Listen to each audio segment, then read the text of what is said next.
বাজারে চলমান সংকটের মধ্যে সয়াবিন তেলের দাম বাড়ানোর ঘোষণা দিয়েছে সরকার। বোতলজাত ও খোলা সয়াবিন তেলের দাম প্রতি লিটার ৮ টাকা বাড়ানো হয়েছে। সোমবার বাণিজ্য মন্ত্রণালয়ের সম্মেলন কক্ষে ভোজ্য তেল পরিস্থিতি নিয়ে সাংবাদিকদের ব্রিফ করে এ দাম বাড়ানোর সিদ্ধান্ত জানান বাণিজ্য উপদেষ্টা শেখ বশির উদ্দিন। তিনি জানান, বোতলজাত সয়াবিন তেল প্রতি লিটার ৮ টাকা বাড়িয়ে ১৭৫ টাকা নির্ধারণ করা হয়েছে। অন্যদিকে খোলা সয়াবিন তেল প্রতি লিটার ৮ টাকা বাড়িয়ে ১৫৭ টাকা নির্ধারণ করা হয়েছে। নতুন এ দাম আজ থেকেই কার্যকর হবে।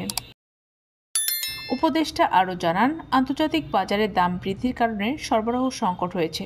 এর ফলে দেশে ভোজ্য তেলের দাম বাড়ানো হয়েছে।